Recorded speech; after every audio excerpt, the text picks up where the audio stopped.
listening to Isolated, the new podcast, and the first podcast from John Lasher and Douglas Miller. It's a podcast about photography in the time of isolation. We're coming at you from a recording studio in Freetown, Sierra Leone.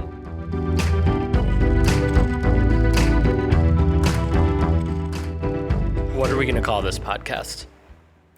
I think we should call it Hasselblad. I just learned, I've known Doug for two years? It's, what day is today? Saturday, April 18th. Okay, so it's been 2 years, 4 months and 12 days since we met. If you're talking about the first time we talked on the phone, then we're going to have to go back about 2.5 months from there. So 2 years, 4 months, and 12 days I've known Doug, and I learned tonight that he has never heard of the show Blossom. He's referencing a photographer named Joey Lawrence, and I, of course, made the natural joke, whoa! As far as like the middle brother, yeah. As far as like relative to the family, the familial age range, middle-aged is what I was going for. Where did you grow up? In layman's terms, St. Louis. If we're getting specific, I'd say Edwardsville, Illinois, east side of St. Louis, the burbs. Did they have television? Yeah, we did. Yeah. We had television. Yeah. I think I maybe was 9 years old at the time that the show was discontinued. So yeah. Perfect age to watch Blossom. Yeah, I was more into the Walker, Texas Ranger. Yeah, I watched that too. Yeah, I was on a strict 2-hour-a-day regimen, 2 hours after school. That's why I didn't do any sports during school, because it conflicted with sports times. Let's talk about cameras. That's why, as you say, everyone who's listening to this are here. So Doug is a photographer. He's also an engineer. Doug is deciding whether or not to upgrade from the Sony A7 III. So tell us a little bit about your experience with Sony, about photography. So, photography for me started off, I think it did with a lot of people, finding an old camera in my father's closet. It was a Nikon film camera. Were you invited into his closet, or was this like you just happened to find yourself raiding through your parents' personal belongings? Yeah, great question. I was raiding my parents' belongings, actually. And it could have been in the time of my life when I had a BB gun. And so I got this BB gun, and almost immediately I was grounded from the BB gun for 1 year. What did you do? Well, I shot a hole in my bedroom window from the outside, and then I covered it up with a glow-in-the-dark star and hid it from my parents. And then I came home from a friend's house one day to find my parents very excited for family window cleaning day, which... My family... Is this in Missouri or in Illinois? Was this a standard practice? Yeah, it was a yearly practice where everyone cleaned windows together. In the community at the same time, or just in the house? Just in the house, yeah. We were, we grew up on a lake, on a peninsula. I guess the idea with windows, and we could ask my father, we could get him on the podcast maybe. He was the designer of the house. Is he an architect? He's an engineer also, yeah. Father like son. Yeah, and mother. He put a whole lot of windows in, one too many, if you're asking me. And, I shot the heck out of it. Why? Honestly, if you ask my parents, what I told them is I was aiming for a bird, and I missed. But what really happened is I just pumped the BB gun one time. I aimed at the window, and I hit my target. I didn't think it was going to break it. I thought it would bounce off, and got a hole right through there. Do you have any regrets? Yeah, but not this one, yeah. You are in your parents' closet. Yeah. Let's go back there. You've just been grounded for shooting a hole through your window with a pump action BB gun. You live on a peninsula on a lake. You're how old when you find this Nikon film camera?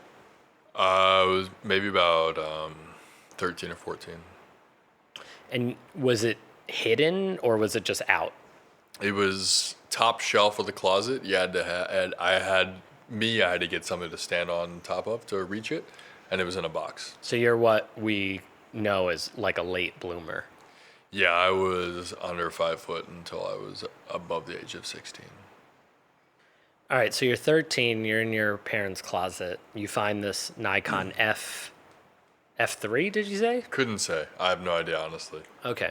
It was old, and yeah. So I found it. I think I kind of got curious. I didn't know really anything about photography.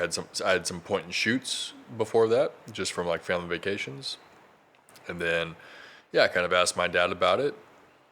He kind of explained that he used to be into photography. Used to like develop his own film, kind of go through the whole process himself.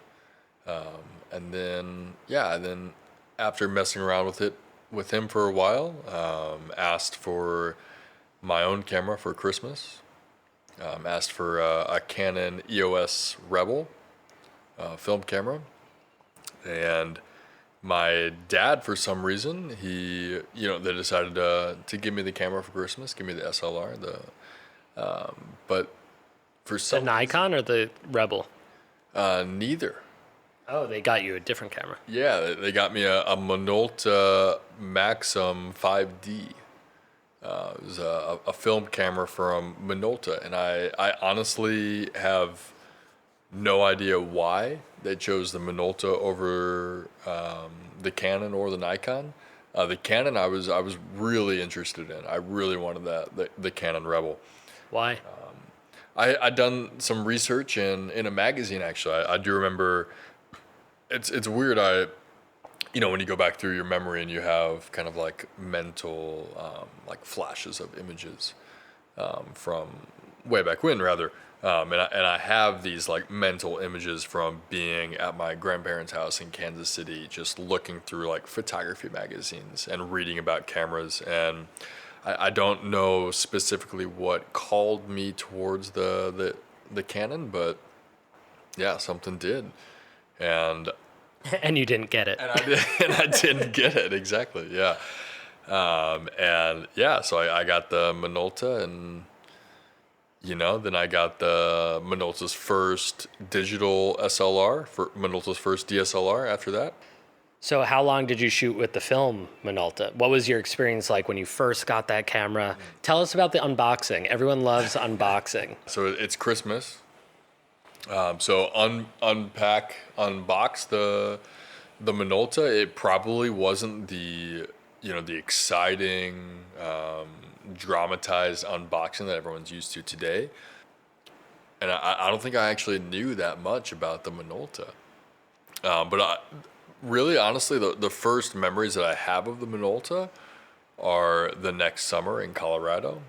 I think one image specifically is what got me into photography. And it was in a place in Colorado, at my parents' friend's house, actually, just outside of Colorado Springs, Colorado. They had this house that was up on a bluff overlooking, like with this big balcony looking westward towards the mountains. And I remember there was this tree that was in the yard that was kind of, it went straight up. It's kind of like not a pine tree. I actually have no idea. But it had a lot of really interesting angles on the branches.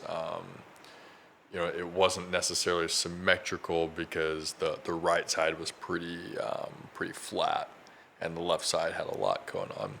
And I took this image with the film camera with the Minolta, and it ended up like lining up perfectly with the mountains at sunset. And there was almost like this change in, in like white balance from the left of the tree to the right of the tree, where from the left of the tree it was more, I guess, a little more warm, and to the right of the tree was a little more cold. And just, I think that like the difference in the image from side to side and the composition with the tree kind of in the middle and the mountains in the background was just definitely my favorite photo that I'd taken so far. And I remember like, I was happy with it, but my parents were both like, they both really liked the image and were really proud of it. And that, I think their reactions as well, they kind of like paralleled and aligned with my happiness with the image is what kind of, got me into photography at the start, the first image that I remember capturing. I think the first image that I remember taking with a film camera, it was a slide, it was slide film. Yeah, it was great. It was 1910. No, I was gonna get like late 18s, but yeah, okay. It was silver emulsion. Lincoln had just given the address, and it was it was 19. It was probably 1997. And I remember, as a high school photography student, and I took this photo of a lamppost in Philadelphia, which now seems like something very typical for a high school student to take a photo of. But I remember my art teacher at the time, we had to take, I think, like a roll of film per week. And each week he'd select one image from each student or something like that for the Hall of Fame. And then we would we had a slide projector. It really does sound very old, but I remember I was being very proud of that one image. Was there anything that drew you to that specific lamppost, or was it just like you like the scene surrounding the lamppost, or could you tell us more about the image? I felt like it was abstract. Sure. Yeah. You had parallel lines from the power lines cutting I think there were two lampposts that were kind of juxtaposed to each other. And I took it, a 16-year-old high school student, thinking different angles and just, trying to find depth in the everyday. I didn't think very much of the image when I took it, but it actually turned out to be a somewhat decent image. And I remember the feeling of someone validating the picture as being... I saw the slide and I was like, oh, this is good. I saw the slide and it opened up my eyes. I saw the slide. Life is demanding. I remember feeling like, when you get a good photo. Yeah. So the picture of the tree was maybe your first experience of getting the moment, as Cartier-Bresson called it. Yeah. So you have the picture of the tree, and then you upgraded to digital. What was that transition like? Or how long did you shoot with film, and then what was the transition to digital like? Yeah, so I shot with film for, I think, about 2 or 3 years. And then, so whenever I got the film camera, it was kind of the beginning of the DSLR. And... Beginning, like, in history? I think in like commonplace, more in like the kind of the hobbyist photographer realm. So more so realistic for a consumer, yeah, exactly. Like a consumer to go and drop down the money for a DSLR versus like Lindsay Dario, who was, given her first DSLR on her way out the door. Post 9/11, when she was going back to Afghanistan to cover the impending invasion of Iraq. Do you know what camera she was using? It was a Canon, yeah. Was it the 5D Classic full frame Mark 1?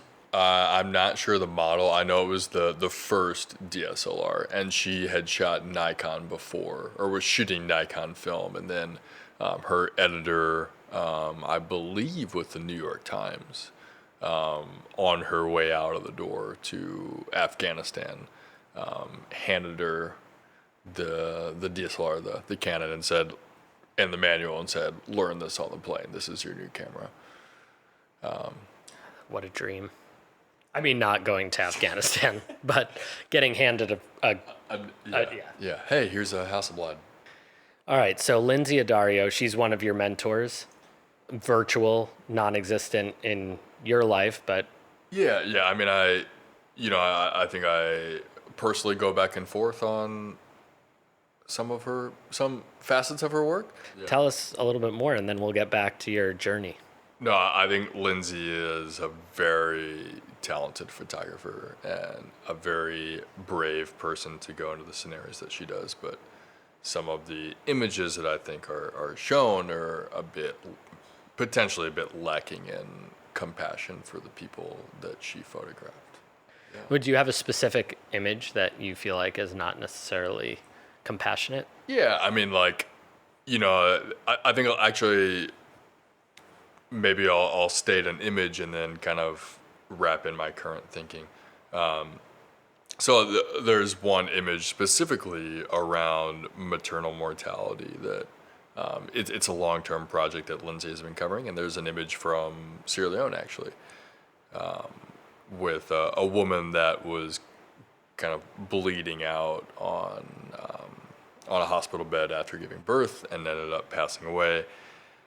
And it's a very compelling image and obviously draws a lot of attention to the issue around maternal mortality and things of that type of nature. But I think a lot of things have been coming to light with kind of the current times and with COVID, and a lot of photojournalists in Africa specifically are calling attention to the difference in images that are being not only captured but shared, as well as the reactions surrounding these images on the difference between like what happens when there's an outbreak in a place like Africa, and for photojournalists it can be kind of like the Wild West where maybe the most compelling or the most graphic or the most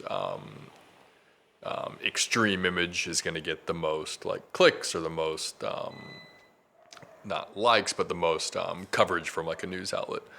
And what we're seeing in current times with the COVID response, where the hardest hit areas have been places like America and Europe, with the sharing of images that are much less graphic from images that have been shared of like similar types or similar situations in places like Sierra Leone or Guinea or Liberia during Ebola, or like the DRC during Ebola, are being met with like harsh criticism and big kickback from like the people that are intaking these images or consuming these images from like the news outlets, and calling for compassion for the people that are being photographed. And you don't see that level of kickback whenever you have foreign journalists coming into places like Sierra Leone during outbreaks like Ebola and sharing images of people dying or people who have just died, or people sharing images of family members who have just had someone that's passed away. So I think for me it's kind of causing a lot of introspection into kind of that double standard. Yeah, like what access would she have in an American hospital in normal times if someone was dying or was bleeding out from something, versus coming to a place like Sierra Leone where ostensibly no one is enforcing rules around privacy or patient confidentiality or things like that. Right, exactly. You kind of just have that free pass to kind of move throughout the hospital as you please. So we're joined by our guests, the dogs, at our studio here. So we've heard a little bit about someone who challenges you and inspires you, which is Lindsay Addario. So you moved from Minolta Film to this, your first DSLR, which was, remind us which DSLR it was? It was a Minolta Maxim 5D, similar naming convention to the film version, but just the I guess digitized version of the same camera. Did it accept the same lenses? It did, yes. Crop frame? Crop frame, yeah. I would guess 16 to 20. All right, those are pretty formative years. Yeah, and I had some very memorable images, mostly kind of surrounding my first travels to Europe. So I guess 3 or 4 that come to mind, if we're just talking about like my favorite images that this camera captured. One at in Vernazza. I was with my sisters, my 2 sisters, and we were. Have they ever seen Blossom? So far, I have sent the message to my family group. I have confirmed that 1 out of 2 of them. We had gone up on the Cinque Terre Trail. I had like saw this kind of this lookout over the city of Vernazza in the day, and kind of used that as like a scouting trip. And then the trails actually closed at night.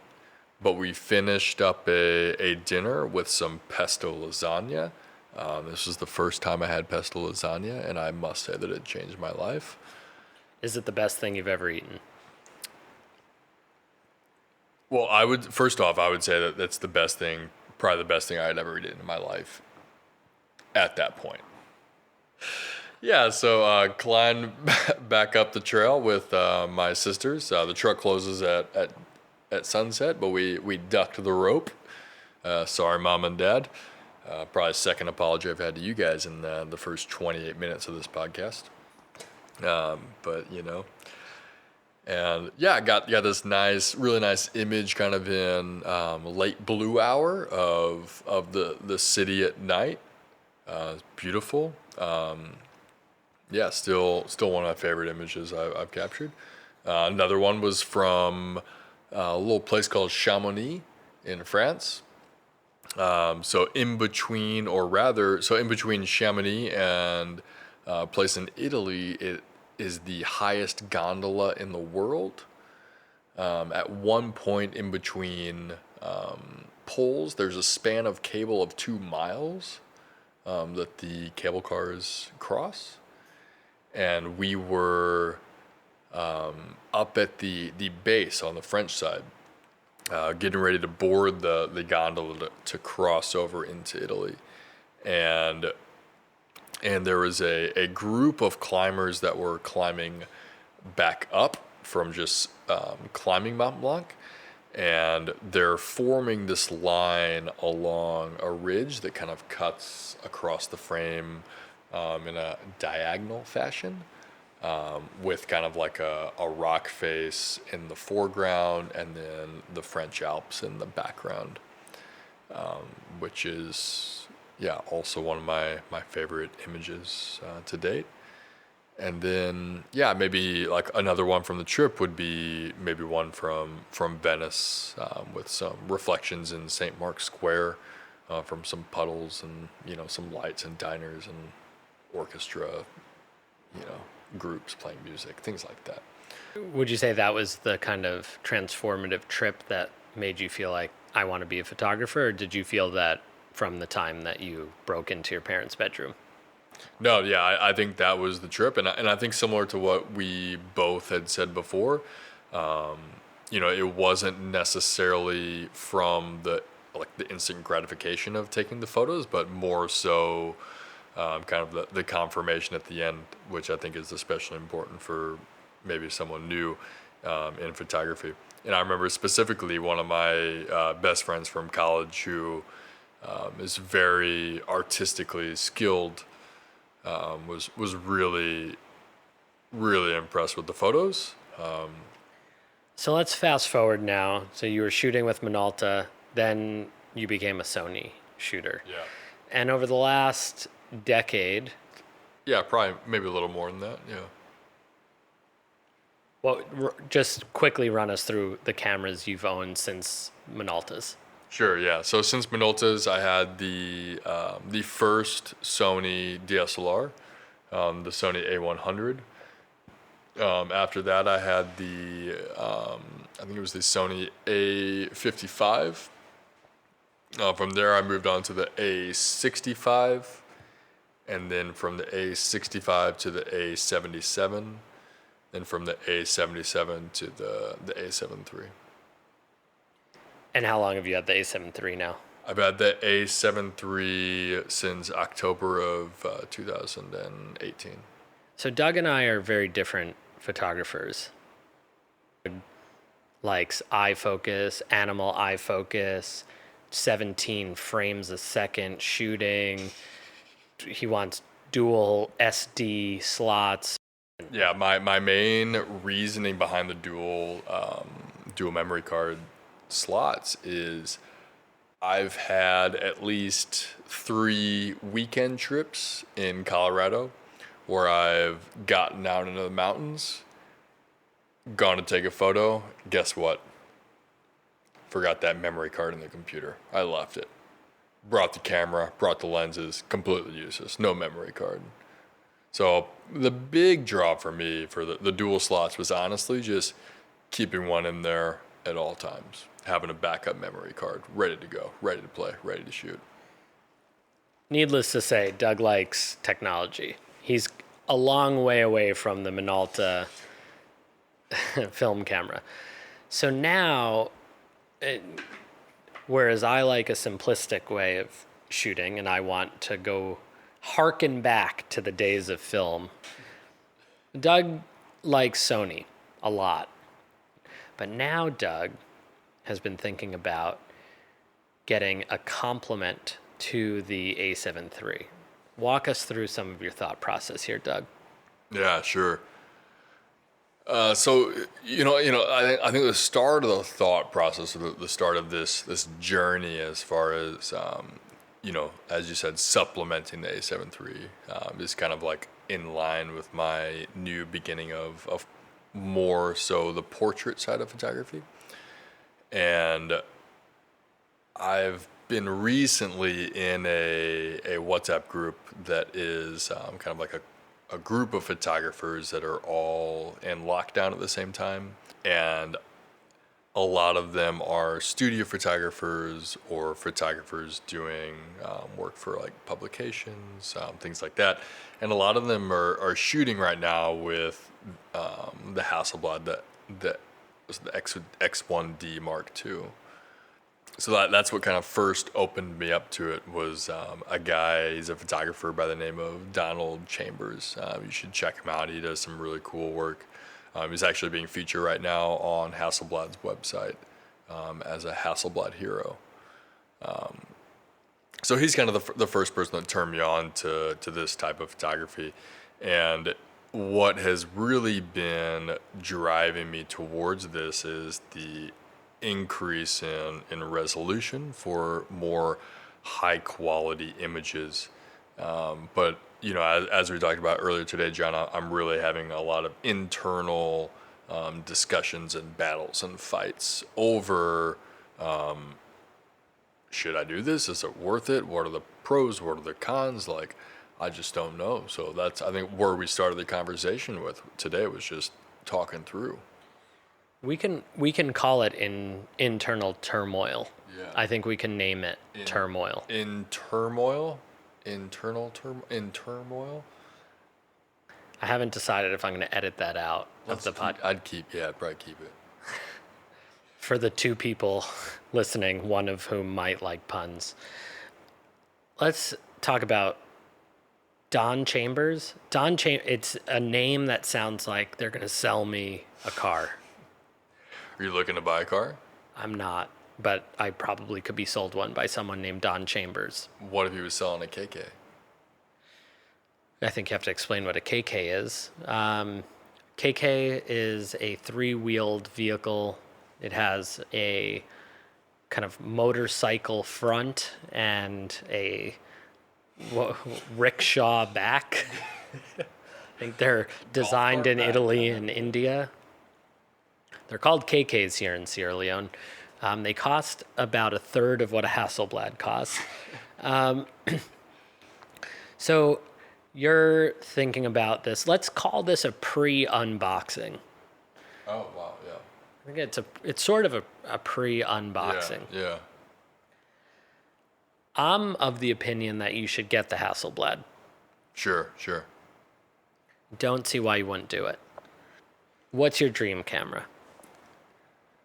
Wow, that's a question I've never been asked before, nor have I ever thought about it before. Well, this is a podcast, and we're trying to investigate your inner turmoil. Yeah.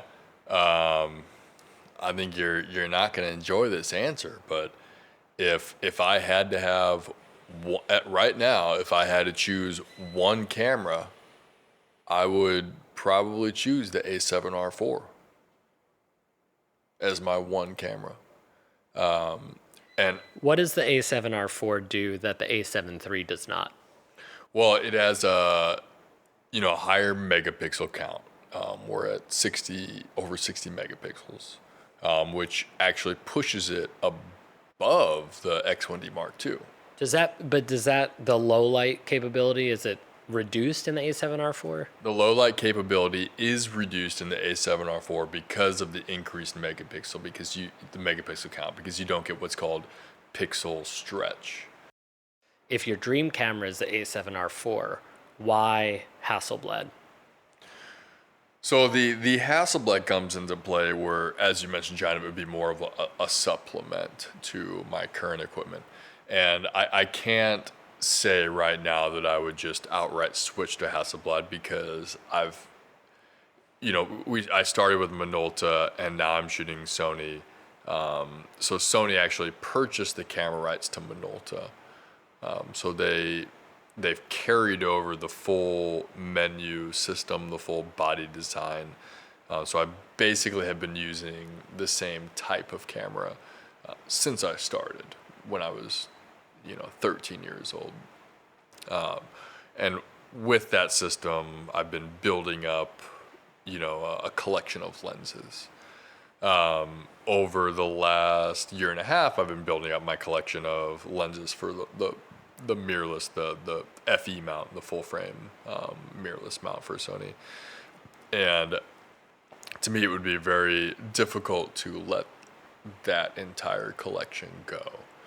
So I don't know if I could make the full switch to the Hasselblad. So that's why I'm saying it would be more of a supplement to the Sony. So if I had to choose one camera, I think I would go for the Sony A7R4 because it does have the higher resolution that you're going to get in a Hasselblad-like camera, but it also has, as you kind of stated before, things that I'm interested in, like the bells and whistles, like the auto eye focus for humans, for pets, even though I don't have a pet. Have you seen Tiger King? And do you think Carole Baskin, do you think she did it? Carole Baskin should be in jail. Okay, well, we don't have rights to say bad things. Yeah, but if I did, she should go to prison. So A7R4, we're going to follow along with Doug as he decides whether or not to buy the Hasselblad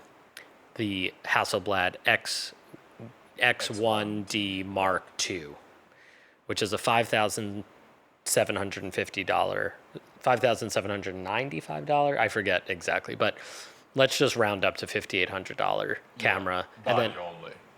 Body only, and then the lenses start at $4,800 or $5,000. So it's an investment, but can you just name some photographers that are using the Hasselblad that you're... we're going to, after this segment, and we're going to put this in the notes below, we're going to talk a little bit about the M10, Leica M10 Monochrom camera. I know there's a lot of excitement among the 75 people around the world that can afford one. So we're going to be talking about that after. But first, we want to hear from Doug about some photographers you might want to check out who are using the new Hasselblad. Yeah, for sure. So, a couple of photographers, there's one guy, James Hole, who does some pretty good work. He's out of the UK. As I mentioned before, one of my friends, Donald Chambers, was previously based out of the UK. He's now living in Denmark with his wife. They moved there. She's an architect, and she got a new job. So they relocated to Denmark. He's been... That's oddly specific for their life story for this podcast. I'm not going to edit it out, though. Right, yeah, I got to keep it in. Shout out to Don. He's a great guy.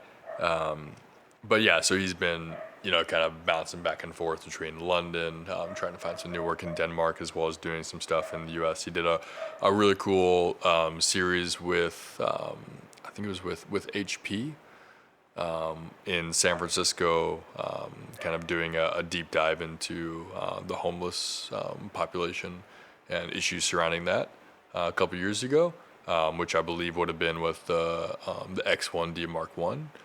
But yeah, he's had some really cool images from the Mark II that you check out. You can check him out on the Hasselblad website, actually. He's a featured photographer right now on there. So yeah, give him a shout, give him a like, give him a poke, tell him I said hi. I want to talk about black and white shooting. What are your thoughts on monochrome shooting, black and white shooting? Yeah, no, I'm really glad you asked, John. My first thoughts around monochrome cameras when I first found out that existed was, why the fuck does this exist?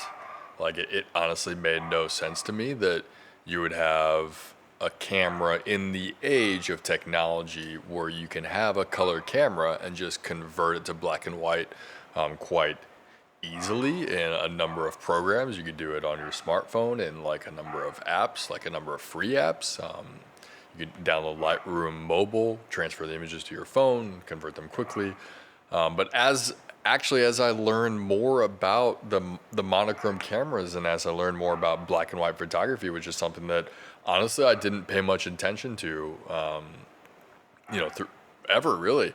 I am a little more drawn towards the monochrome, and specifically because, whenever you hear a lot of photographers talk that are specifically black and white photographers, they speak about having to see in the view of black and white.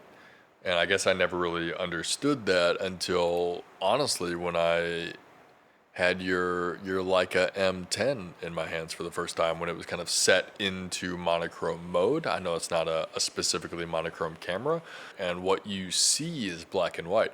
And I think you do realize that the light looks different in color versus in black and white. So I absolutely do think that those type of cameras, they can absolutely hold a purpose. What's your dream camera, John? I mean, right now I've had a number. I think a medium format digital camera would be pretty amazing. But over the last few years, I've wanted to downsize and not carry around big DSLR cameras, which was one of the reasons I was drawn to Leica. One of the other reasons I was drawn to Leica was probably from really incredible branding and marketing. Yeah, I know you were kind of back and forth on the Leica a lot. Maybe walk me through some of your thought process and your decision behind that. Yeah, I'd been a Canon photographer for the last 10 years or so. And my first full frame digital camera was the 5D Classic, and I got that about 5 or 6 years after it had launched. So I was late to the game, but I really loved that 5D Classic. And in fact, some of my favorite pictures I've ever taken were with the 5D Mark One. And I bought that used in Cambridge, Massachusetts from a professional photographer who had used it very well for a long time. And I had the 28 to 70 millimeter lens, nothing special, but really loved that camera. And then I upgraded in 2015. I really wanted something that would be able to print gigantic prints, and I couldn't afford medium format, so I got the Canon 5 DSR, which is a 50 megapixel monster. And I always felt like the pictures I was taking out of that looked very digitized. They looked like surreal. They didn't look, it just looked too digitized for my taste. Yeah, I mean, the Canon 5D Classic had 12 megapixels and the 5DSR had 50 megapixels, so that was a pretty big leap. I was drawn to Leica for a number of reasons. I think partially it was just the photographers. I'd grown up looking at photography books, and a lot of those film photographers on the streets of New York were using were using Leicas. And I thought the legacy of that was cool. I also thought the form factor, having a full frame camera in such a small package, was really compelling to me. And I found a very good deal, as you'll remember, on two Leicas. One was the M10P, and one was the Leica Q2, two very different cameras. And I was thinking about deciding which one I would keep and then sell the other one. I found good uses for both of them for now. I mean, obviously, I guess they're very different cameras. Do you have a favorite right now? Right now, I'm really enjoying the manual experience of the M camera. You do miss shots. It makes no sense financially to buy that camera. It is a camera, I wouldn't recommend it to anyone who's looking to get into photography. I think there are much better cameras out there for introducing people to the art of photography and composition. And you can enter into photography at a much lower price point and get a similar experience. But for me, it meets what I was looking for: small form factor, full frame, and a manual experience. And I'm using a Voigtlander 50mm 1.2 lens, which in Leica terms is a very cheap lens, but I think it renders really nicely, and a 90mm Sumerit, which by Leica terms is also a very inexpensive Leica lens. And that one's a little bit more difficult to get perfect focus on, but I do like it. But I will say that the new M10 Monochrom is, it's very expensive. What's the price point compared to like the M10 you have now? Well, the M10 I have now, I think it sells for $7,995, but I bought it used. It may be less than that now. And the M10 Monochrom is listed for $8,395. So it is More expensive for black and white only. You lose the color filter. You don't have the Bayer filter over it. So those are 40 megapixels that are true megapixels. They're not filtered out. And it is a beautiful camera. It's not one that I can afford right now, but it is a dream camera. Would you consider selling or fashioning some sort of trade-in for your M10 for the M10 Monochrom? I don't think so. I think I'm not like Alan Schaller, who's a photographer I just learned about. This guy's been shooting for 4 years. Or so he says, 4 years, and he has incredible composition. Doug thinks he over edits. Yeah, I mean, everyone has their own style, and everyone goes through different styles. I myself have been down that path. You hit the easy button, you hit the presets, and boom, out pops something that is cinematic or hip to the day or something. But now I'm more in line with kind of the classic look. And no, I do think, not that he over edits as far as bumping the contrast too much, but I do think a lot of his images are pretty heavily photoshopped themselves.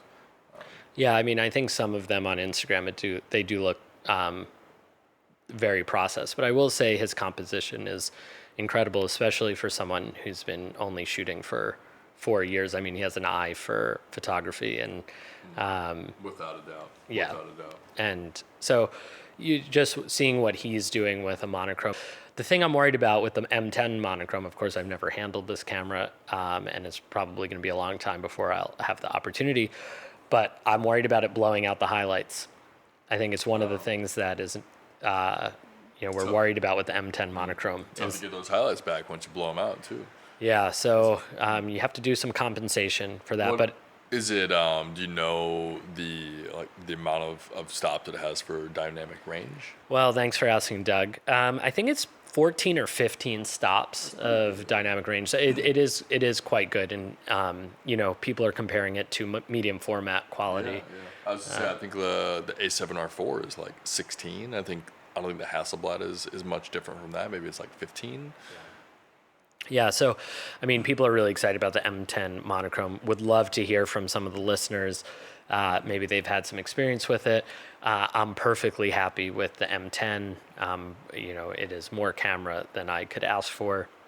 I haven't touched the Canon 5 DSR. In fact, if anyone listening wants to buy my 5 DSR, please let me know. You could probably get it for a very good price after COVID finishes. And I think the color rendering of the Q2 is absolutely amazing. 28 millimeters, weather sealed. It's an awesome camera also, but not cheap. Yeah, actually, there's a photographer that I really like. His name is, I'm going to butcher his last name, David Duchemin. Come on. I swear, that's not his name. That's it. That's his name. You're tired. No, guys, I'm awake. No, I remember he had some images with the Q2 from Venice during the floods in this past fall. He was there when the waters started to rise and kind of stayed there and stuck it out with his crew. Very talented photographer, and wow, he got some really amazing images with the Q2 during that situation. Yeah, I also have a pretty solid amount of experience with a disposable camera that superimposes images of cats on your images. So if anyone has any questions about those, happy to dive into image quality, image stabilization of the camera, things like that in the next episode. You can follow Douglas Miller Photography. He has a website and an Instagram. His Instagram is Doug Shoots. Is that right? Correct. Do you want to spell it out for the audience? DougShoots, no space. Doug Shoots, and your website? The same, www.dougshoots.com. If you've made it this far, thank you very much. This concludes episode 1 of Isolated. Doug and I are going to be bouncing around Freetown, doing different meetings this week, wearing our face masks, and maybe making some photos. We'll see. Anyway, we'll be back next week with another episode of Isolated, and we hope you're having a great week wherever you might be isolated.